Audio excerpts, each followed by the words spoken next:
Baik pemirsa Newspedia, kembali lagi bersama kami ada Ibu Hartati, kemudian Pak Haris dan saya Henry.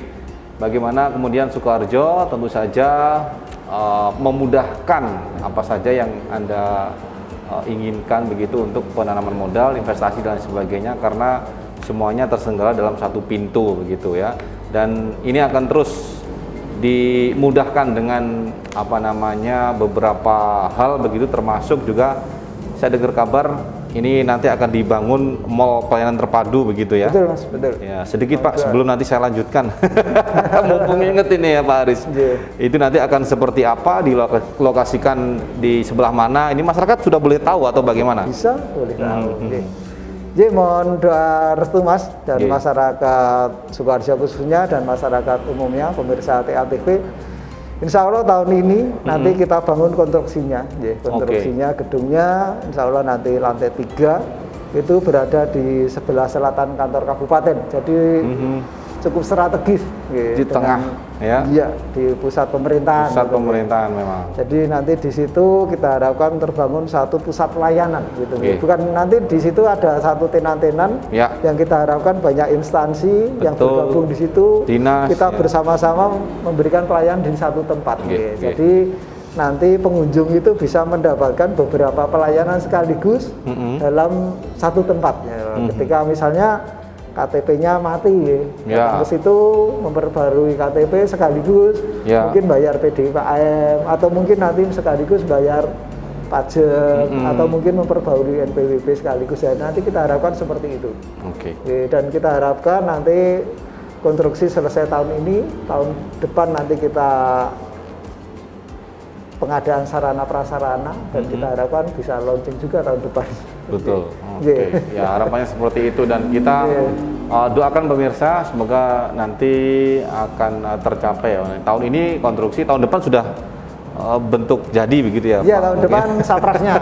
Mungkin mebeler, peralatan, komputer dan lain sebagainya. Iya, baik, semoga ini semakin memudahkan dan masyarakat di Sukoharjo ya, seperti kotanya, tagline-nya semakin makmur begitu.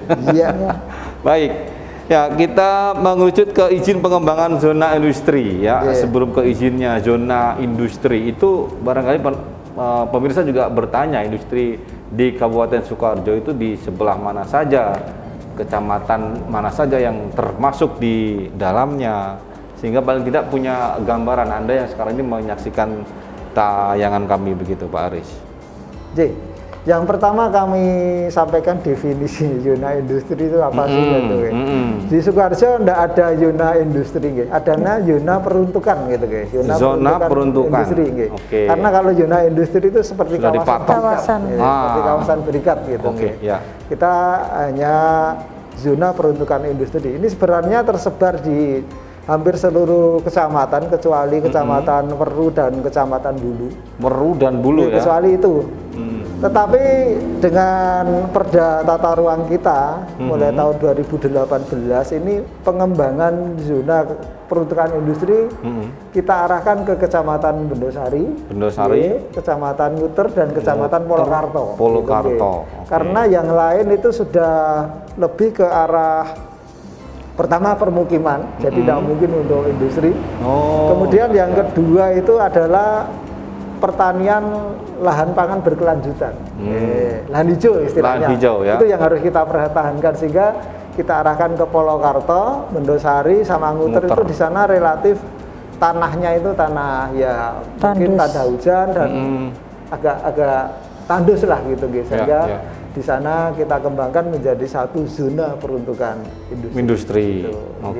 Dan sejauh ini atau barangkali melihat ke peruntukannya ada penyesuaian dulu, izin harus berapa hari baru jadi dan lain sebagainya, kemudian syarat-syarat dan lain sebagainya. Ini perkembangannya dari tahun ke tahun bagaimana Pak Haris di Sukoharjo sendiri? Semakin dimudahkan pastinya ya? Oh iya, tentu Pak. Artinya gini, memang kami berusaha untuk pelayanan itu bagaimana sih semakin mudah. Jadi kami juga dituntut melakukan inovasi dan Ya. memang kami juga melakukan inovasi tiada henti gitu. Ya, betul. Itu agar bisa menjangkau apa yang diinginkan masyarakat, karena keinginan masyarakat sendiri juga berkembang, jadi kami harus tetap mengembangkan diri, melakukan terobosan dan inovasi. Kemudian terkait dengan kemudahan perizinan, lah ini yang harus terus saya garap bagaimana terutama calon investor ini semakin mudah gitu, semakin mudah mencari perizinan. Dan salah satunya tadi kami bagaimana benar-benar menjadikan PTSP itu ya satu pintu. Itu agar benar-benar satu pintu, berarti tidak merepotkan para pemohon pencari izin itu.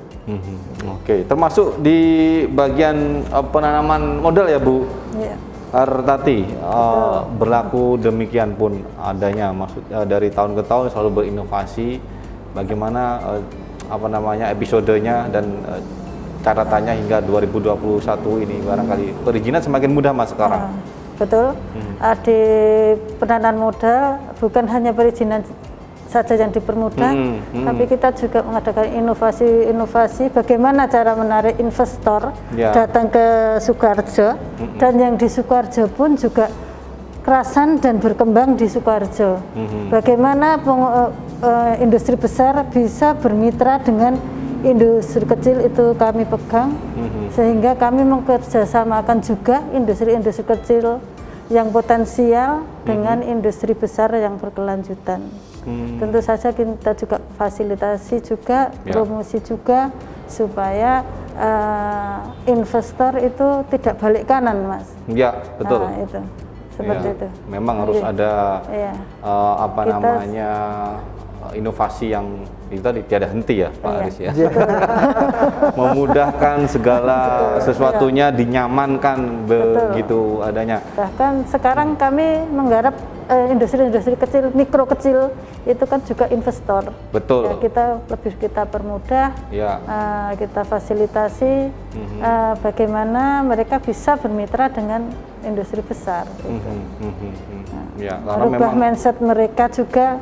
Yang mana kalau dulu industri kecil, mikro kecil itu kan hanya berproduksi, dijual, laku, bisa untuk makan. Tapi bagaimana kita bisa merubah mindset mereka, bisa berinvestasi, menunda kepentingan sekarang untuk kepentingan yang akan datang, mengembangkan usahanya itu dulu. Tidak kemudian bikin produksi, dijual, laku, uang penghasilannya dihabiskan saat itu juga. Betul, itulah kita yang mengerjasamakan mencari buyernya, untuk mengerjasamakan. Jadi kita juga kan ada promosi, Mas. Di tempat kita juga ada promosi. Promosi kami bukan menjualkan hasil produksi mereka, tapi kita mencarikan mitra kerja bagi mereka untuk bekerja sama. Sehingga pertama untuk memutus tali pemasaran juga. Yang mana dulu kalau industri kecil diambil tengkulak, dibawa lagi ke pengepul dibawa ke bukan lagi ke mungkin ke negara lain, di sana juga masih ini rantai pemasarannya akan lebih panjang. Tapi kalau sekarang dengan adanya promosi, kita promosikan, kita ikut event-event, kita pertemukan dengan buyernya, dia langsung ke ketemu dengan buyer langsung ya. Dengan pengusaha kecil langsung tadi, dia bisa melihat produknya sendiri, mutunya kayak apa, sehingga kalau ini terjadi deal, dia langsung kerjasama seperti itu. Luar biasa ini, tidak hanya penanaman modal, tapi mencarikan juga investor, begitu ya. Betul. Saya kira ini mulia sekali ini. Tapi banyak istilahnya transaksi ataupun temuan investor yang dia sebenarnya ingin investasi dari mana saja, termasuk juga melihat ataupun juga kepo dari dinasnya Pak Haris ini ya.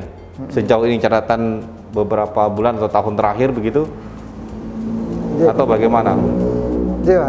Memang gini, memang ada beberapa calon investor itu ya seperti saya sampaikan demo gitu. Ada yang datang langsung juga ke kantor gitu. Saya punya duit nih, enaknya investasi apa ya?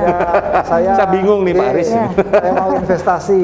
Kadang-kadang juga sudah menyebutkan saya mau investasi sektor ini. Oh iya. Sektor ini di mana Pak? Ada lahan yang bisa kami pergunakan. Ini kami welcome seperti itu. Kami welcome seperti itu. Kemudian setelah itu minta bimbingan bagaimana nanti pengurusan perizinannya dan lain sebagainya sampai mereka bisa berusaha. Nah ini yang kami garap di bidang PM Mas, penanaman modal. Ini jadi kami bukan hanya sekedar mencatat investasi gitu, tapi kami bagaimana mempromosikan Sukoharjo agar menarik investor. Setelah tertarik bagaimana kita bimbing sampai mereka buka usahanya gitu baik bantuannya nanti dari kami ya bimbingan termasuk perizinannya termasuk kita carikan solusi permasalahannya kadang-kadang mereka sulit tenaga kerja kita koordinasikan dengan dinas tenaga kerja terkait nanti ada pelatihan kemarin ada yang kesulitan listrik Mas betul suplai listriknya kurang akhirnya kita koordinasikan dengan PLN artinya PLN mau membuatkan satu gardu sendiri untuk pabrik itu seperti itu.